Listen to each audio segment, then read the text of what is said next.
और तुम ना छोटी छोटी चीजें क्लियर करके चलो। मतलब अपने को बड़ी चीजें सारी क्लियर होती है, अपने को छोटी चीजें क्लियर नहीं होती है कि ये भाई इंटीग्रेशन ऑफ वो डीवाई क्या होता है। तुम यहाँ पे कंफ्यूज हो जाओगे, तुम वहीं पे क्वेश्चन छोड़ दो।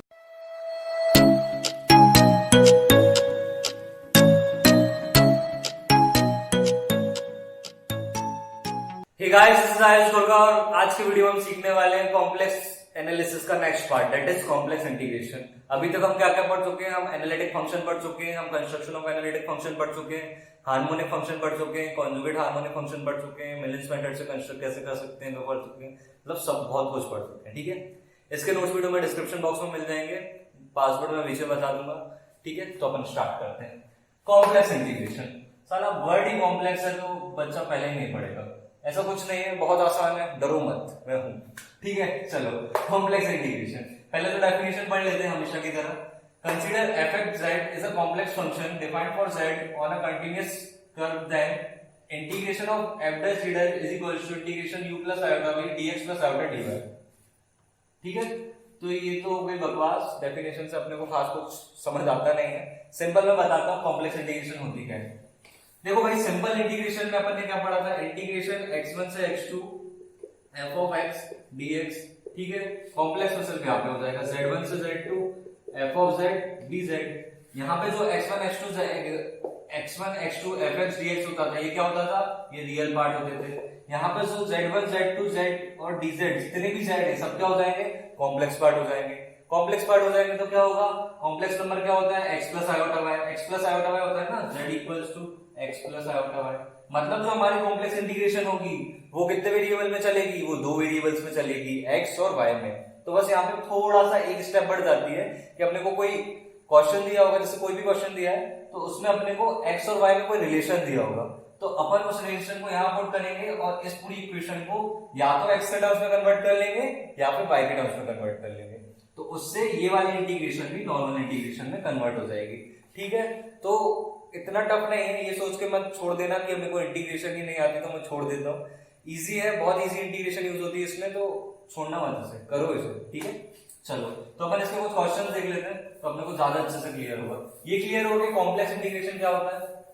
ठीक है, तो फॉर एग्जाम्पल मेरे को दिया है इंटीग्रेशन ऑफ 0 से 2 प्लस आयोटा z बार का whole square dz along first y is equals to x by 2, second, चलो पहला तो कर लें अपन, पहले सेकेंड बाद में लेंगे।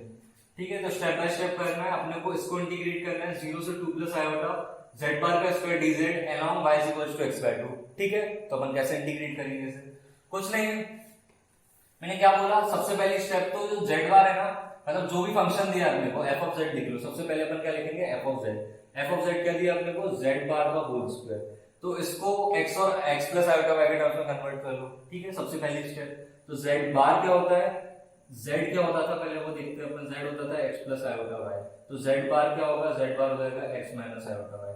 ठीक है, तो z बार का होल स्क्वायर मतलब x माइनस आयोटा y का होल स्क्वायर। ठीक है सॉरी, तो हो जाएगा x square plus iota y का whole square minus 2x into iota y। ठीक है, समझ आ रहा है ना?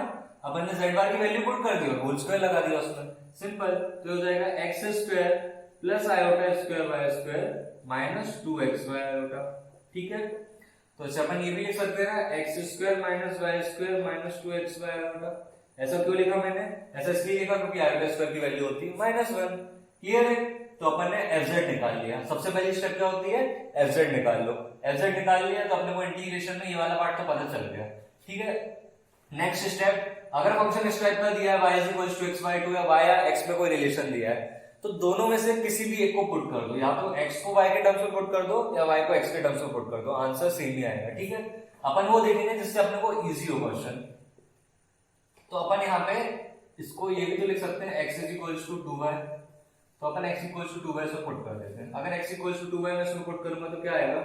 2y का whole square minus y square minus 2 into 2y into y into y होगा। ठीक है, तो ये हो जाएगा 4y square minus y square, ये हो जाएगा 3y स्क्वायर और ये हो जाएगा 2 to the 4 minus 4y square आएगा। ठीक है, तो अपना फाइनल f ऑफ z कितना आ रहा है? अपना फाइनल एफ ऑफ जेड आ रहा है 3y² minus 4y² iota. Clear है? ये अपना एफ ऑफ जेड आ गया। ठीक है, नेक्स्ट स्टेप भी हो गई। पहली स्टेप क्या थी, अपन ने एफ ऑफ जेड से एक्स और वाई के टर्म्स में इक्वेशन निकाली। दूसरी स्टेप क्या थी, अपने को जो भी रिलेशन दिया है उससे पूरे एफ ऑफ जेड को एक वेरिएबल में कन्वर्ट कर लिया, या तो एक्स में कन्वर्ट कर लिया या फिर वाई में कन्वर्ट कर लिया। ठीक है, यहां तक समझ आया? चलो, अब अपने पास एफ ऑफ जेड है। अब उसने क्या बोला है, 0 से 2 प्लस आयोटा तक अपने को इसे इंटीग्रेट करना है। तो एक और चीज सीखो, इसको 0 प्लस 0 आयोटा लिख सकता हूं। अगर ये फंक्शन अपन ने y के टर्म्स में चेंज कर दिया है, मतलब यहाँ पे लिमिट्स y की होगी। x plus iota y type का होता है ना, तो y की लिमिट मतलब 0 से 1 हो जाएगी, जो i का कोफिशिएंट है वो वाली। अगर मैंने इसे x के टर्म्स में चेंज करा है तो लिमिट क्या हो जाएगी, 0 से 2। तो ये चीज ध्यान रखना, लिमिट में कंफ्यूज मत होना। अगर अपन ने x के टर्म्स में किया है तो x वाली साइड की लिमिट हो जाएगी, अगर y के टर्म्स में किया है तो y वाली साइड की लिमिट हो जाएगी। तो अपन ने काय के टर्म्स में किया, y के टर्म्स में, तो अपना फाइनल जो इंटीग्रेशन बनेगा वो हो जाएगा 0 से 1 3y² माइनस 4y² आयोटा। ठीक है, अब एक और चीज देख लो, अपना यहाँ पे अपन ने इतने पार्ट को सॉल्व कर लिया, अभी dz बचा है, dz को कैसे सॉल्व करेंगे? तो अपने को पता है z equals to x plus iota y होता है। ठीक है, तो dz कितना हो जाएगा, dx प्लस आयोटा dy। ये होगा ना dx, सॉरी dz ये होगा ना dx प्लस आयोटा dy, है ना?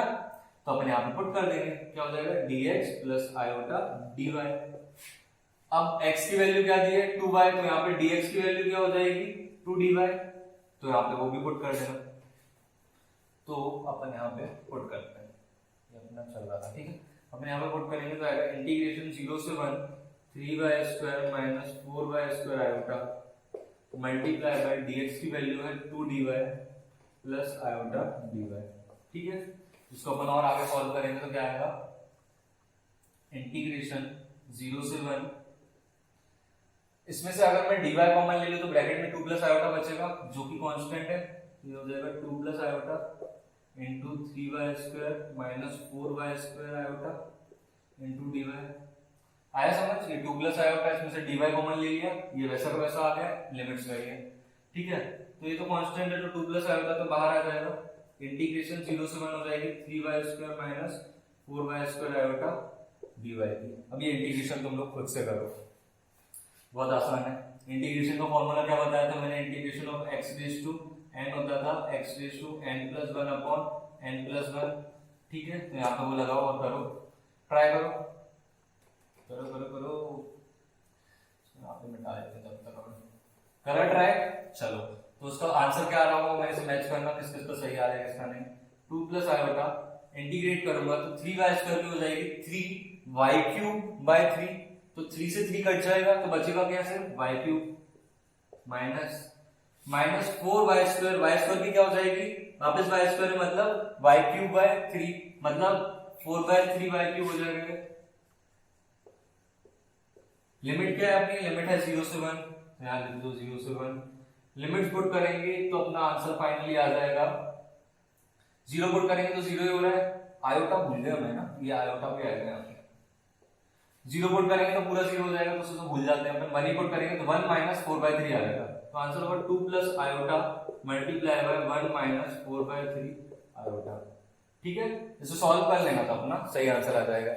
समझ आया क्वेश्चन कैसे किया, सिंपल था, स्टेप बाय स्टेप चले। सबसे पहली स्टेप जो भी अपने को फंक्शन दिया था उसे सॉल्व किया। फंक्शन क्या था, इंटीग्रेशन ऑफ 0 से 2 प्लस आयोटा z बार का स्क्वायर। तो अपन ने fz इक्वल्स टू z बार स्क्वायर रखा, z बार की वैल्यू रखी, उसे x और y के टर्म्स में निकाल लिया। ठीक है, x और y के टर्म्स में जब अपना fz आ जाएगा, ये पहली स्टेप खत्म हो गई। सेकंड स्टेप, या तो कोई रिलेशन दिया होगा या और कुछ दिया होगा, और कुछ वाला मैं अभी करा रहा हूँ, जो रिलेशन दिया है वो देख लेते हैं। रिलेशन वाला क्या दिया है, x और y में कोई रिलेशन दिया है, तो अपना जो f ऑफ z है उसे या तो तुम x के टर्म्स में निकाल लो या फिर y के टर्म्स में निकाल लो। ठीक है, तो अपना x से y के टर्म्स में f ऑफ z आ जाएगा, वो अपन ने नीचे निकाला था। ठीक है, वो आ गया। फिर नेक्स्ट थिंग, अपने को अपन एक एक करके चल रहे हैं। सबसे पहले अपन ने पूरे फंक्शन को एक में कन्वर्ट कर दिया, अब लिमिट को किसी एक चीज में कन्वर्ट करेंगे। अब ये फंक्शन अगर x में जा रहा है तो अपन ने क्या किया, अपनी लिमिट क्या होगी 0 से 2। अगर ये फंक्शन y में जा रहा है तो लिमिट क्या होगी, आयोटा के साथ वाली 0 से 1, आयोटा के साथ या 0 है या 1। ठीक है, तो अपन ने लिमिट कन्वर्ट कर ली, फंक्शन कन्वर्ट कर लिया। उसके बाद dz बचा, तो अपने को पता है z equal to X plus iota Y होता है, तो dz equal to dx plus iota dy होगा। ठीक है, तो अपन ने dz की value dx plus iota Y रख दी। अपने को स्टार्टिंग में एक रिलेशन दिया होगा x और y में, तो उससे अपन dx और dy की वैल्यू निकाल के रख देंगे। तो ये चीज भी जो मतलब ये अपना dx dy है, ये भी एक टर्म में कन्वर्ट हो जाएगा, यहाँ पे dy में कन्वर्ट हो गया। ठीक है, तो अपना पूरा फंक्शन y के टर्म्स में कन्वर्ट हो गया। अब सिंपल इंटीग्रेट करोगे तो आंसर आ जाएगा। क्लियर होगा? स्टेप बाय स्टेप चलना है तो अपने को बहुत आराम से बनेगा ये क्वेश्चन। ठीक है, तो अपन अब इसका नेक्स्ट पार्ट देख लेते हैं कि नेक्स्ट पार्ट कैसे करेंगे। ठीक है, तो अपने को नेक्स्ट पार्ट में दे दिया कि real axis to 2 and then vertical into 2 plus iota. ठीक है, तो पहला पार्ट तो सिंपल सा था कि अपने को x और y में रिलेशन दिया था, अपन x को y के टर्म्स में पुट किया और ले आए। ठीक है, तो अब इस वाले पार्ट को कैसे करेंगे? तो ये जितना टफ दिख रहा है उतना ही आसान है, इससे डरो मत, बहुत आसान है, मैं सिखा रहा हूँ कैसे करना। ठीक है, तो सिंपल सबसे पहले मैं तुमसे ये पूछ रहा हूँ, अपने को अगर प्लॉट करना हो, अपने को अगर ग्राफ में किसी पॉइंट को प्लॉट करना हो जैसे 0,2 को, तो वो कैसे करेंगे? ये 0 क्या होता था x, ये 2 क्या होता था y, तो ये पॉइंट जैसे ये 1 है, ये 2 है, ये 3 है, 1 है, 2 है, 3 है, तो ये हो जाएगा 0,2। ठीक है, तो ये नॉर्मल अपने x y एक्सिस होता था तब करते थे। ऐसे ही अगर z equals to x plus y होता है, z equals to x plus iota y होता है, तो इसे अपन इमेजिनरी एक्सिस कहते हैं, y वाली एक्सिस, और इसे अपन कहते हैं कौन सी वाली एक्सिस? रियल एक्सिस, x वाली एक्सिस। ठीक है, तो अगर ये दिया है तो अपन इसे कैसे प्लॉट करेंगे? फॉर एग्जाम्पल मेरे को दे दिया 5 प्लस 6 आयोटा, तो अपना पॉइंट हो जाएगा 5,6 और यहाँ पे प्लॉट कर देंगे। सिंपल है, समझ आया कैसे प्लॉट करते हैं, बहुत काम आने वाला है आगे भी, तो मैंने अभी सिखा ही दिया। तो अपने को बोला है रियल एक्सिस टू 2, तो ये वाली एक्सिस क्या होती है? Real axis. एक्स एक्सिस क्या होती है? Real axis. तो रियल एक्सिस में 2 तक जाना है, तो ये हो गया 0, ये 1 हो गया, ये 2 हो गया, तो यहाँ तक अपन पहुंच गए रियल एक्सिस टू 2। उसके बाद बोला है then vertically to 2 plus iota. 2 plus iota मतलब पॉइंट क्या है अपना पॉइंट है 2,1, मतलब x 2 है और y 1 है, तो 2 प्लस आयोटा तक आ गए। बहुत नीचे हो रहा है तो अपन इसे थोड़ा सा ऊपर कर लेते हैं। फॉर एग्जांपल यही अपना 1, तो अपन ये आ गए 2 प्लस आयोटा तक, ये 1 ये 2, तो ये अपना पॉइंट क्या हो गया 2,1।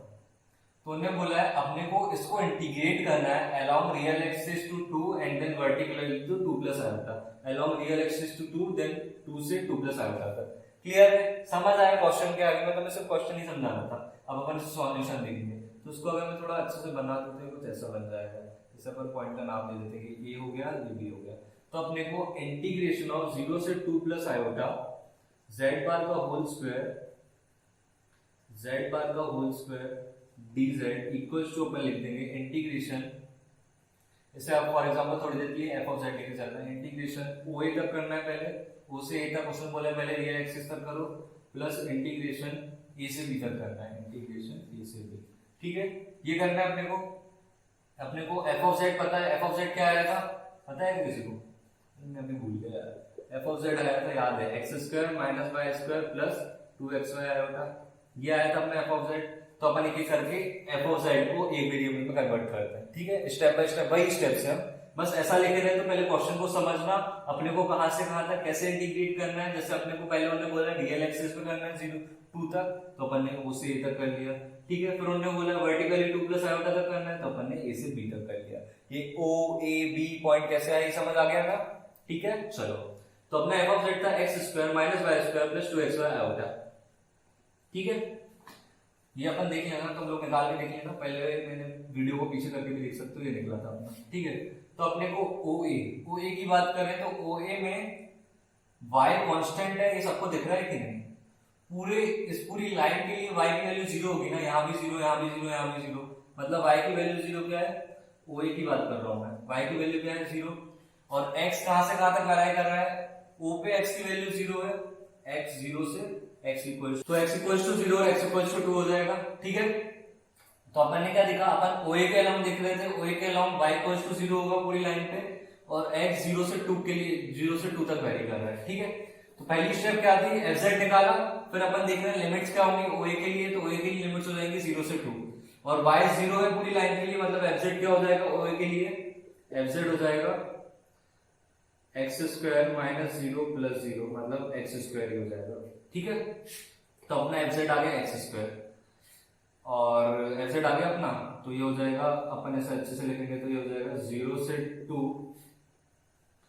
x square. अब बचा dz। अब dz का क्या करेंगे, अपन ने पहले भी वही करा था, अपन ने देखा था dz equals to dx plus iota dy होता है, ठीक है।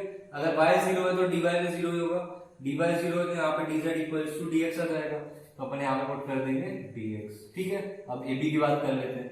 ab की अगर मैं बात करूंगा तो ab के लिए, ab कहां से, यहां से लेके यहां तक, ab कहां से कहां तक वेरी कर रहा है, ab में x की वैल्यू हमेशा 2 है, ध्यान से देखो, AB में हमेशा 2 है x की वैल्यू, इस पॉइंट पे भी 2 है, इधर भी 2 है, इधर भी 2 है, मतलब AB में x तो 2 ही रहेगा हमेशा, ठीक है। अब AB में अपन y की बात कर लेते हैं। y, AB में y की वैल्यू a पॉइंट पे क्या थी, यहाँ पे 0,2 पॉइंट है, तो y की वैल्यू 0 है, तो y 0 से लेके y की वैल्यू कहां तक जा रही है, 1 तक, y 0 से 1 तक वेरी कर रहा है, ठीक है। क्लियर हो रहा है ना। AB में x की वैल्यू हमेशा 2 है, तो x तो कांस्टेंट हो गया, y 0 से 1 तक वेरी कर रहा है, y की इनिशियल वैल्यू क्या थी 0, फाइनल वैल्यू b पे आ गई 1, तो y 0 से 1 तक वेरी कर रहा था, अपन ने वो लिख दिया, ठीक है। तो x अगर 2 है तो dx 0 हो जाएगा, क्योंकि कांस्टेंट की डिफरेंशिएशन 0 होती है, ठीक है। ये ab की बात चल रही है, ये oa की बात हुई थी, ठीक है। y 0 ही हो गया, तो अपना dz क्या आ जाएगा, dz इक्वल्स टू होता है x plus iota y, z equals to होता है x प्लस आयोटा y, तो dz हो जाएगा dx plus iota dy, dx plus iota dy, तो dx तो 0 है, तो हो जाएगा आयोटा dy, तो dz की जगह अपन पुट कर देंगे यहाँ पे आयोटा dy, ठीक है। लिमिट अपनी आ गई 0 से 1। अपना फंक्शन देख लेते हैं, फंक्शन ब्लैक मार्कर, या अपना फंक्शन क्या है ab के लिए अगर मैं बात करूंगा तो ab के लिए मेरा फंक्शन होगा, x की वैल्यू क्या है 2, तो यहाँ पे रख दो fz इक्वल्स टू 2 का स्क्वायर हो जाएगा 4 माइनस वाई स्क्वायर, यहाँ पे 2 रखेंगे तो प्लस 4y आयोटा, ठीक है। तो हो गया अपना फंक्शन, तो यहाँ पे रख देते हैं अपन फंक्शन की वैल्यू, तो इससे थोड़ा ध्यान से देखूंगा तो क्या हो जाएगा 4 minus Y square plus 4y iota, 4 minus Y square plus 4y iota multiply by iota into dy, अपनी काय की वैल्यू आई थी, dz की वैल्यू आई थी। तो क्लियर हुआ, इधर तक समझ आया क्या किया, मेन पार्ट यही था, अब तो सिंपल इंटीग्रेशन होगा और आंसर आ जाएगा। इधर तक क्या किया, सबसे पहले अपन ने ये ग्राफ प्लॉट किया, ग्राफ से इसलिए प्लॉट किया, इससे बहुत इजीली समझ आ गया, ग्राफ प्लॉट करना समझ आया, मैंने स्टार्टिंग में समझा था कि अपन ग्राफ कैसे प्लॉट करेंगे, ठीक है। तो ग्राफ ऐसे प्लॉट करा अपन ने, तो अपन ने ग्राफ प्लॉट किया सबसे पहले, उसके बाद अपन ने क्या किया, ग्राफ प्लॉट करने के बाद उसे दो पार्ट में डिवाइड कर दिया, पहले रियल एक्सिस फिर देन वर्टिकल इनटू 2, तो उसे OA और AB में डिवाइड किया था अपन ने, ठीक है। फिर अपन ने OA की बात करी कि OA पे क्या वेरी कर रहा है और क्या कांस्टेंट है, उसके हिसाब से अपन ने फंक्शन निकाला। ऐसे AB पे बात करी क्या वेरी कर रहा है क्या कांस्टेंट है, उसके हिसाब से अपन ने फंक्शन निकाला, ठीक है। तो बस अपने ये फंक्शन आ गया, बस इंटीग्रेट कर देते हैं। ये वाला पार्ट मिटा रहा हूं मैं, तुम्हें ये पूरा पार्ट नोट्स में भी मिल जाएगा, सॉल्व हुआ तो तुम सिर्फ अभी देखते जाओ कि कैसे कर रहा हूं, बाकी तुम तो कर ही लोगे यार, है ना। नोट्स का देख लेना सॉल्यूशन, तो तुम्हें और क्लियर हो जाएगा। इंटीग्रेशन ऑफ एक्स स्क्वायर हो जाएगा x क्यूब बाय 3, फॉर्मूला वही इंटीग्रेशन ऑफ एक्स, यहां लिखा था शायद, integration of x to n होता है x to n plus 1 upon n plus 1, x cube by 3 0 से 2 प्लस, कितना रंगीन सा हो गया, ब्लैक ब्लू 0 से 2, ठीक है। और इधर इंटीग्रेट करूंगा तो ये वाला आयोटा और dy अलग है और ये सिर्फ 4y के साथ आयोटा है, ठीक है, इसमें कंफ्यूज मत होना, ठीक है। तो ये आयोटा तो बाहर आ जाएगा, आयोटा तो कांस्टेंट है। इंटीग्रेशन ऑफ 4 अकेला कांस्टेंट है, चलो एक चीज और देख लेते हैं, इंटीग्रेशन ऑफ 4 dy ऐसा लिखा है, तो हो जाएगा 4 इंटीग्रेशन ऑफ dy, ठीक है। अब यहाँ पे y की पावर कुछ नहीं है, तो मैं y की पावर 0 ले सकता हूँ, क्योंकि y की पावर 0 तो 1 ही होता है, ठीक है। तो हो जाएगा 4 इंटू वाई की पावर 0 प्लस 1 अपॉन 0 प्लस 1, तो हो जाएगा 4y, ठीक है। तो इंटीग्रेशन ऑफ कांस्टेंट ऐसा कुछ लिखा हो तो सिर्फ उसका जो भी वेरिएबल चल रहा है वो होगा, जैसे यहाँ पे dy चल रहा है तो y हो जाएगा, तो 4y होगा, ठीक है। तो ये ऐसे होता है सॉल्व, कभी कंफ्यूजन हो ना छोटे छोटे पार्ट में तो वो कर लेना क्लियर। तो 4y माइनस वाई स्क्वायर की हो जाएगी y cube by 3 plus 4y iota की हो जाएगी 4y स्क्वायर बाय 2 आयोटा, ठीक है। अपने लिमिट है 0 से 1, तो यहाँ 0 से 1 रख देते हैं, तो 2 का क्यूब 8 हो जाएगा, 8 बाय 3, 0 रखेंगे तो पूरा 0 हो जाएगा, तो -0 प्लस आयोटा वैसा का वैसा 1 रखूंगा तो 4 माइनस 1 बाय 3 प्लस 4 2 आयोटा आ जाएगा यहाँ पे, क्योंकि y की वैल्यू 1, y मतलब 1 रखेंगे तो 1 का स्क्वायर 1 ही होगा, 2 1 2 2 2 आयोटा बचेगा, ठीक है, 0 रखेंगे तो पूरा 0 हो जाएगा, क्योंकि 0 0 0 पूरा 0। ठीक है, इसे सॉल्व कर लेते हैं। ये हो जाएगा 8/3 plus 4 3 12 minus 1 11/3 iota plus 2 iota, iota multiply bye 11/3 plus 2 iota. ठीक है, इसे सॉल्व करना तो अपना फाइनल आंसर आ जाएगा। तो इसके इंटीग्रेशन का आंसर ये होगा। इसे थोड़ा सा और सॉल्व करोगे तो और अच्छा हो जाएगा। बाकी क्लियर है, समझ आया कैसे करते हैं? सिंपल था, 2 पार्ट थे इस क्वेश्चन के। एक क्वेश्चन में सिंपल अपने को y और x में एक रिलेशन दिया था, उससे अपन ने निकाल लिया। दूसरे पार्ट में अपने को बोल दिया कि ग्राफ में मतलब रियल एक्सिस में 2 तक जाओ, फिर अलोंग 2 तक इंटीग्रेट करो, उसका वर्टिकली 1 तक करो, मतलब 2 प्लस आयोटा ऐसा कुछ दे सकते हैं। तो अपन इसमें क्या करेंगे, एक तो तुम्हें स्टेटमेंट लिख के डरना मत, बहुत ईजी होता है, सिंपल सा है। सिर्फ अपन उसे ग्राफ में प्लॉट करेंगे, उसके बाद उसे सॉल्व कर देंगे। ग्राफ में प्लॉट करके उसे डिवाइड कर देना 2 पार्ट्स में, फिर इंटीग्रेशन को डिवाइड करना, उन 2 पार्ट को सेपरेटली एनालाइज करना कि कहाँ पे क्या चीज हो रही है, मतलब कहाँ पे क्या वेरी कर रहा है, क्या कांस्टेंट है, उस हिसाब से अपना फंक्शन निकालना, लिमिट्स निकालना और सॉल्व कर देना। क्लियर है, बहुत आसान होते हैं, इन पार्ट को छोड़ना मत। और तुम ना छोटी छोटी चीजें क्लियर करके चलो, मतलब अपने को बड़ी चीजें सारी क्लियर होती है, अपने को छोटी चीजें क्लियर नहीं होती है कि ये भाई इंटीग्रेशन ऑफ 4 dy क्या होता है। तुम यहाँ पे कंफ्यूज हो जाओगे, तुम वहीं पे क्वेश्चन छोड़ दोगे कि यार मेरे से बन ही नहीं रहा। तो छोटी चीजें क्लियर करके चलो तो सब क्लियर रहेगा। बाकी कोई भी डाउट हो तो मेरे को इंस्टाग्राम पे डीएम करके पूछो। और बाकी इतना ठीक है, बाकी आज के लिए इतना ही। आज अपन ने क्या क्या पढ़ लिया, आज अपन ने कॉम्प्लेक्स इंटीग्रेशन पढ़ा, कॉम्प्लेक्स इंटीग्रेशन कैसे करते हैं और उसके क्वेश्चन देखे। इसके और क्वेश्चंस प्रैक्टिस के लिए मैंने नोट्स में दे रखे हैं, तो वो वाले क्वेश्चंस ट्राई करना।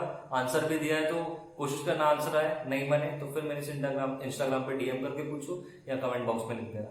ठीक है, तो आज के लिए इतना ही। बाकी चैनल अच्छा लगा हो तो लाइक सब्सक्राइब शेयर करना। ठीक है, और क्या, बाय बाय।